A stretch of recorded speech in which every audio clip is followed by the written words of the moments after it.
نحمده ونصلي على رسوله الكريم اما بعد فاعوذ بالله من الشيطان الرجيم بسم الله الرحمن الرحيم يا ايها الذين آمنوا كتب عليكم الصيام كما كتب على الذين من قبلكم صدق الله العظيم وبلغنا رسوله النبي الامين المتين الكريم ونحن على ذلك لمن الشاهدين والشاكرين والحمد لله رب العالمين۔ سب سے پہلے حضور کی بارگاہ میں درود پاک پڑھیں، اللہم صلی علی سیدنا و مولانا محمد معدن الجود والکرم و آلہ و اصحابہ و بارک وسلم۔ خطبے کے بعد قرآن مقدس کی مشہور و معروف آیت یا ایہا الذین آمنوا کتب علیکم الصیام کما کتب علی الذین من قبلکم۔ اللہ اس آیت میں فرماتا ہے اے لوگو جو ایمان لائے، اللہ فرماتا ہے اے لوگو جو ایمان لائے، یعنی اے ایمان والو تم پر روزے فرض کیے گئے ہیں جیسے تم سے پہلے والے لوگوں پر فرض کیے گئے تھے۔ حضرت سعید بن جبیر رضی اللہ تعالیٰ عنہ کا قول ہے کہ ہم سے پہلے والے لوگوں پر عشاء سے لے کر اور دوسری رات کے آنے تک روزہ ہوتا تھا، جیسا کہ ابتداء اسلام میں بھی یہی دستور تھا۔ اہل علم کی ایک جماعت کا قول ہے کہ نصارہ یعنی جو عیسائی ہیں، نصارہ پر اسی طرح روزہ فرض کیا گیا تھا، کبھی تو روزوں کا مہینہ شدید گرمی اور کبھی سخت سردی میں آ جاتا، جس کی وجہ سے انہیں سفر اور جو اپنے کاروبار میں سخت دشواری پیش آتی۔ چنانچہ ان کے بڑے جو ہے وہ اکٹھا ہوئے اور باہم مل کر یہ طے کیا کہ روزے جو ہے سردیوں اور گرمیوں کے علاوہ سال کے کسی اور موسم میں رکھے جائیں۔ چنانچہ انہوں نے روزوں کے لیے بہار کا موسم مقرر کیا اور اپنے اس ہیر پھیر کے کفارے کے طور پر 10 روزوں کا اضافہ کر دیا، یعنی 30 سے 40۔ پھر ان کا ایک بادشاہ بیمار پڑ گیا، اس نے یہ نظر مانی کہ اگر وہ اس بیماری سے تندرست ہو گیا تو 1 ہفتہ کے روزوں کا اضافہ کرے گا۔ چنانچہ جو ہی وہ تندرست ہوا اس نے لوگوں کے لیے 1 ہفتے کے روزے بڑھا دیے۔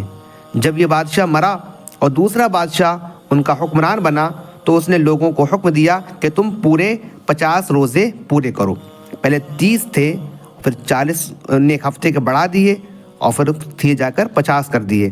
پھر انہیں 2 موتیں بھیجیں اور وہ جانوروں کی موت تھی، تو اس بادشاہ نے کہا اپنے روزوں کو زیادہ کرو، چنانچہ 10 روزے اور جو ہیں ان روزوں سے اور پہلے اور 10 کے بعد میں بڑھا دیے گئے۔ نیز کہا گیا ہے کہ کوئی امت ایسی نہیں مگر اللہ تعالیٰ نے ان پر ماہ رمضان کے روزے فرض کیے گئے تھے، یعنی ہر امت پر جو ہے ان پر ماہ رمضان کے روزے فرض کیے گئے تھے مگر وہ اسے برگشتہ ہو گئے، یعنی پھر گئے اس سے۔ بغوی کا قول ہے کہ اور صحیح بھی یہی ہے کہ رمضان جو ہے وہ مہینے کا نام ہے اور یہ رمضا سے مشتق ہے جس کے معنی گرم پتھر کے ہیں، گرم پتھر، کیونکہ وہ شدید گرمی کے موسم میں روزے رکھا کرتے تھے۔ اور عرب قبیلوں نے جب مہینوں کے نام رکھنا چاہے تو ان ایام میں یہ مہینہ انتہائی گرمی کے موسم میں آیا، چنانچہ اس کا نام جو ہے وہ رمضان رکھا گیا۔ اور کچھ حضرات کا کہنا ہے کہ اس ماہ کو رمضان اس لیے کہتے ہیں کہ یہ ماہ مقدس گناہوں کو جلا دیتا ہے۔ اور روزے جو ہیں یہ ہجرت کے دوسرے سال میں فرض کیے گئے، جب ہمارے حضور علیہ السلام جو ہے مکے سے ہجرت کر کے مدینہ طیبہ میں تشریف لے گئے تو اس کے دوسرے سال میں یہ فرض کیے گئے اور یہ دین کا ایک اہم رکن ہے۔ اس کے وجوب کے جو منکر ہیں ان کی تکفیر کی جائے گی۔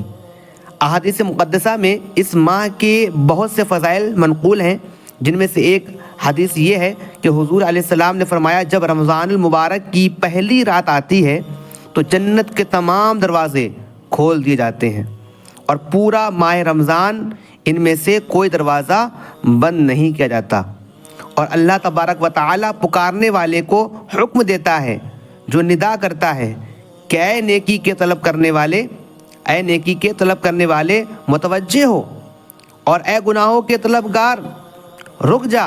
پھر وہ کہتا ہے کوئی بخش طلب کرنے والا ہے جسے بخش دیا جائے، کوئی سائل ہے جسے عطا کیا جائے، کوئی توبہ کرنے والا ہے جس کی توبہ قبول کی جائے، اور صبح ہونے تک یہ ندا، یہ آواز جاری رہتی ہے۔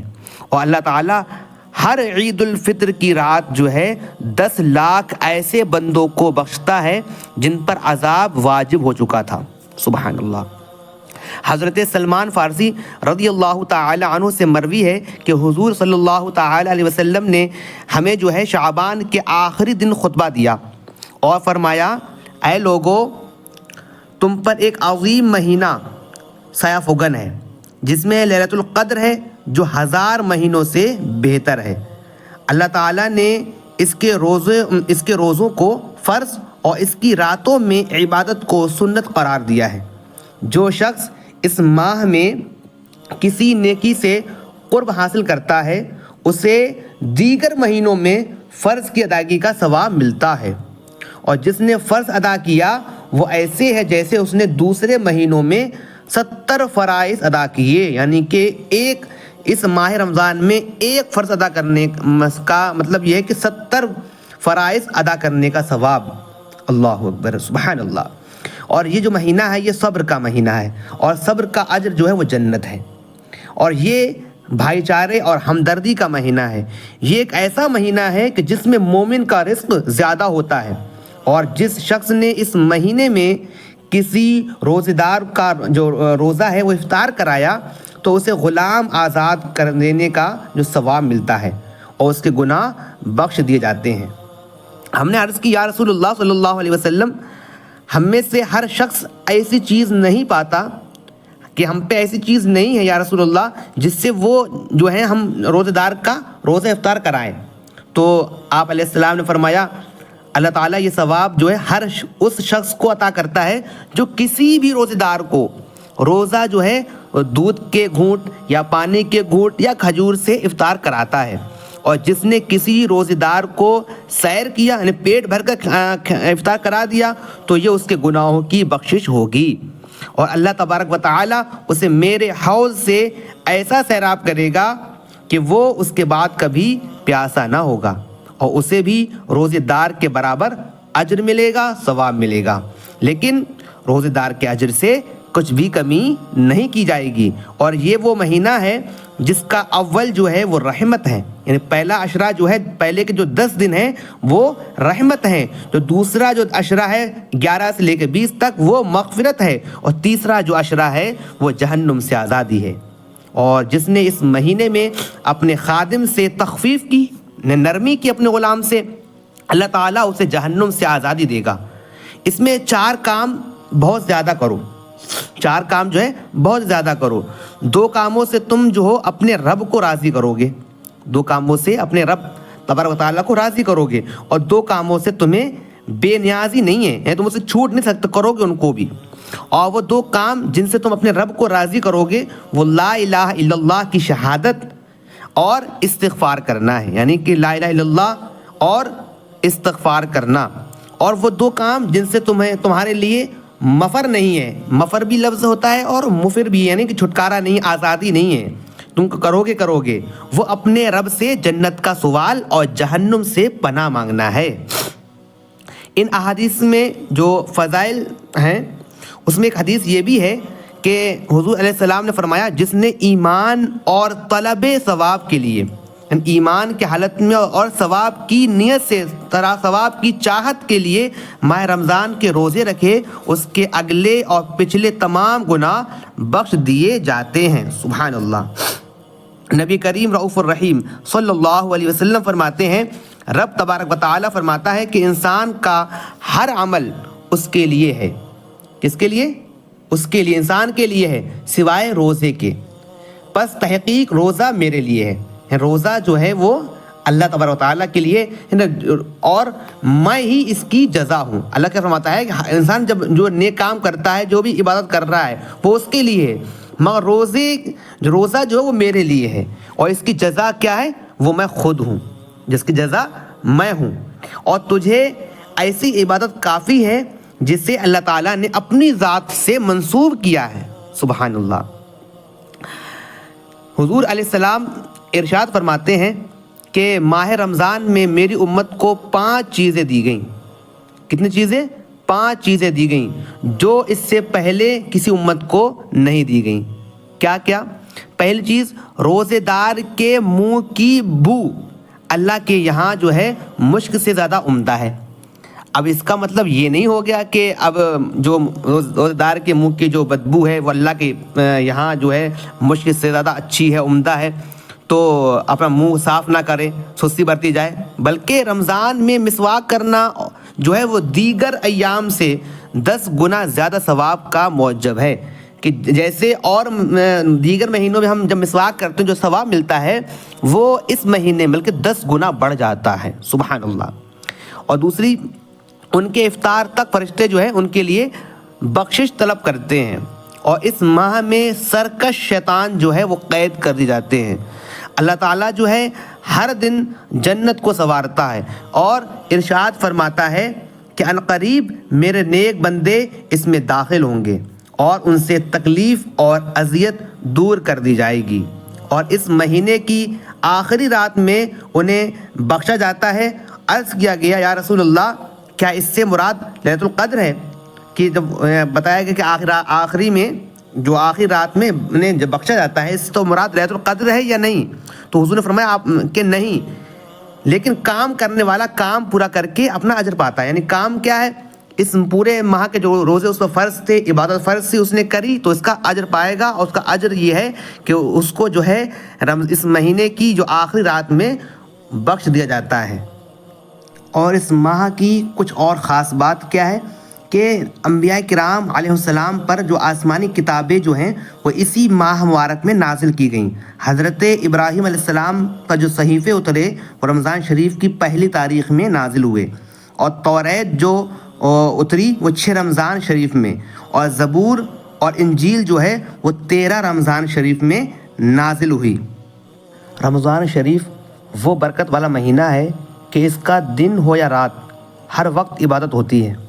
روزہ عبادت، افطار عبادت، تراویح عبادت، پھر تراویح پڑھ کر سونا بھی عبادت، کیونکہ سحری کے انتظار میں سویا اور سحری کھانا عبادت۔ گویا رمضان شریف کا دن ہو یا رات اس کی ہر ساعت عبادت ہی عبادت ہے۔ اور رمضان میں نفل کا جو ثواب ہے وہ فرض کے برابر، اور ایک فرض کا ثواب جو ہے وہ 70 فرض کے برابر ہوتا ہے۔ اور جو شخص رمضان شریف میں مر جائے تو اس سے قبر میں سوال اور جواب نہ ہوگا، اور قیامت کے میں جو ہے رمضان اور قرآن روزے دار کی شفاعت کریں گے۔ رمضان جو ہے وہ اللہ تعالیٰ کی بارگاہ میں کہے گا یا اللہ میں نے اسے دن میں کھانے پینے سے روکے رکھا تھا، اور قرآن عرض کرے گا یا رب میں نے جو ہے اسے رات میں تلاوت قرآن یعنی تراویح کے ذریعے سونے سے روکے رکھا تھا۔ اللہ تعالیٰ رمضان اور قرآن کی شفاعت قبول کرے گا اور روزے دار کو بخش کر جنت عطا فرمائے گا۔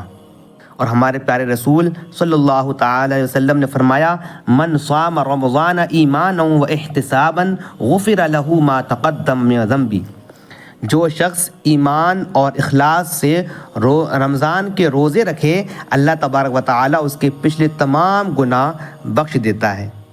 اتنے فضائل، اتنی برکتیں اس ماہ رمضان کی ہیں، تو ہمیں اس ماہ رمضان کے جو گھڑیاں ہیں اس کا ادب احترام کرنا چاہیے۔ اور ایک لاسٹ بات بتا کر اپنی بات کا اختتام کرتا ہوں۔ حضرت کعب بن عجرہ رضی اللہ تعالی عنہ سے روایت ہے کہ رسول اللہ صلی اللہ تعالی علیہ وسلم نے فرمایا سب لوگ میرے ممبر کے پاس جمع ہو جاؤ۔ ہم حاضر ہوئے۔ جب حضور صلی اللہ علیہ وسلم ممبر کے پہلے زینے پر چڑھے کہا آمین، پھر دوسرے زینے پر چڑھے فرمایا آمین، تیسرے زینے پر قدم مبارک رکھا فرمایا آمین۔ جب ممبر سے نیچے تشریف لائے تو ہم نے عرض کیا کہ آج ہم نے ہمارے آقا صلی اللہ علیہ وسلم سے ایسی بات سنی ہے جو کبھی نہیں سنی۔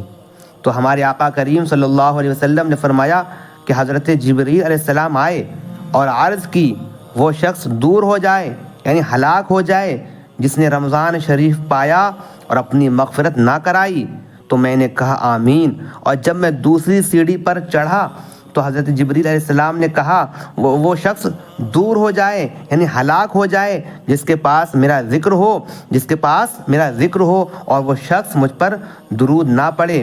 تو میں نے کہا آمین، اور جب میں نے تیسرے زینے پر قدم رکھا تو حضرت جبریل علیہ السلام نے عرض کی وہ شخص دور ہو جائے یعنی ہلاک ہو جائے جس شخص کے ماں باپ دونوں یا ایک کو وہ جو ہے انسان بڑھاپے کی حالت میں پائے اور وہ شخص ان کی خدمت کر کے جنت میں نہ جائے۔ تو میں نے کہا آمین۔ اے ایمان والو، وہ شخص کتنا بد نصیب ہے جس کے حق میں رسولوں کے سردار ہمارے پیارے مصطفیٰ صلی اللہ علیہ وسلم نے اور فرشتوں کے سردار حضرت جبریل علیہ السلام جو دعا کی، ہلاکت و بربادی فرما رہے ہیں، یعنی وہ شخص کتنا بد نصیب جس کے حق میں ہمارے نبی اور تمام فرشتوں کے سردار جو حضرت جبریل امین ہیں وہ اس کی بربادی کی اور ہلاکت کی دعا فرما رہے ہیں، کتنا بد نصیب ہے۔ لہٰذا رمضان شریف کی قدر کرنے چاہیے اور حضور علیہ السلام کی ناراضگی سے بچنا چاہیے، اور جہاں پر ذکر حبیب خدا ہو، وہاں حضور کا ذکر ہو، تو وہاں پر آقا کریم علیہ السلام کی بارگاہ میں بے کس پناہ اور بہت محبت کے ساتھ کثرت سے درود و سلام پیش کرنا چاہیے، اور تاکہ ہلاکت اور بربادی سے محفوظ رہیں اور برکت و سلامتی سے مالا مال ہوں۔ اور ماں باپ دونوں میں سے کوئی ایک بوڑھا ہو جائے تو ہمیں ان کی خوب خدمت کر کے ان کی دعائیں حاصل کر کے ہلاکت و بربادی سے بچ کر جنت کا حقدار ہو جانا چاہیے۔ اللہ تعالیٰ توفیق محبت و خدمت دے۔ ماہ رمضان کا جو ادب ہے اور اس کا جو صلہ و جنت ہے، ایک واقعہ، ایک شخص بڑا بدکار اور گناہ گار تھا، پورے سال بھر بدعملی اور گناہ کے کاموں میں مشغول رہتا تھا، لیکن جب رمضان شریف کا برکت و رحمت والا مہینہ آتا تو خوب پاک و صاف کپڑے پہن کر 5 وقت پابندی سے نماز پڑھتا۔ اس شخص سے پوچھا گیا کہ تو صرف رمضان شریف میں نمازیں پڑھتا ہے اور پاک و صاف نظر آتا ہے، اچھے کام کرتا ہے، ایسا کیوں کرتا ہے؟ تو اس شخص نے جواب دیا کہ یہ مہینہ خیر و برکت کا اور توبہ و مغفرت کا ہے، اس امید پر کہ شاید اللہ تعالیٰ مجھے رمضان شریف کے ادب و احترام اور اس ماہ میں اچھے عمل کے سبب بخش دے۔ جب اس شخص کا انتقال ہوا تو کسی نے خواب میں اس سے پوچھا کہ اللہ تعالیٰ نے تیرے ساتھ کیا معاملہ کیا؟ تو اس شخص نے جواب دیا کہ میرے اللہ تعالیٰ نے مجھے رمضان شریف کے ادب اور اس کی تعظیم کرنے کے سبب بخش دیا۔ اس ماہ رمضان کے جو روزے ہیں اگر کسی سے قضا ہو جائیں، معاذ اللہ جان بوجھ کے قضا ہو جائیں، تو اس کا کفارہ کیا ہے؟ ایک واقعہ حضرت ابو ہریرہ رضی اللہ تعالیٰ عنہ روایت کرتے ہیں کہ صحابہ کرام جو ہے اپنے پیارے رسول علیہ السلام کے دربار میں موجود تھے کہ ایک شخص حاضر ہوا اور عرض کرنے لگا، یا رسول اللہ صلی اللہ تعالیٰ علیہ وسلم، میں ہلاک ہو گیا۔ حضور علیہ السلام نے فرمایا، تجھے کیا ہوا؟ وہ شخص کہنے لگا، میں نے روزے کی حالت میں اپنی بیوی سے صحبت کر لی۔ تو حضور علیہ السلام نے فرمایا، کیا تیرے پاس غلام ہے جسے آزاد کر دے؟ اس نے عرض کیا، نہیں۔ آپ علیہ السلام نے فرمایا، کیا تو 2 مہینے کے متواتر مسلسل روزے رکھ سکتا ہے؟ عرض کرنے لگا، نہیں۔ آپ علیہ السلام نے فرمایا، کیا تو 60 غریبوں کو کھانا کھلا سکتا ہے؟ کہنے لگا، نہیں۔ آپ علیہ السلام نے فرمایا، اچھا جاؤ، اور حضور علیہ السلام ٹھہرے رہے۔ ہم سب صحابہ کرام جو ہے وہ اسی طرح بیٹھے تھے کہ حضور علیہ السلام کی خدمت میں کھجوروں کا ایک ٹوکرا پیش کیا گیا۔ تو حضور علیہ السلام نے فرمایا، وہ سوال کرنے والا کہاں ہے؟ اس نے عرض کیا، میں حاضر ہوں۔ تو حضور علیہ السلام نے فرمایا، یہ لے لو اور صدقہ کر دو۔ تو اس شخص نے کہا کہ یہ یا رسول اللہ، میں اپنے سے زیادہ جو ہے نا، مجھ سے زیادہ جو ہے کوئی اور محتاج نہیں ہے جس پر میں صدقہ کروں۔ تو خدا کی قسم، مدینے کے دونوں گوشوں ہیں، دونوں طرف جو ہے، دونوں طرف، اس طرف بھی اور درمیان بھی، ایک مطلب دونوں حصوں کے درمیان، یعنی پورے مدینہ شریف میں سب سے زیادہ جو محتاج ہوں اور جو محتاج ہیں وہ میں اور میرے گھر والے ہیں۔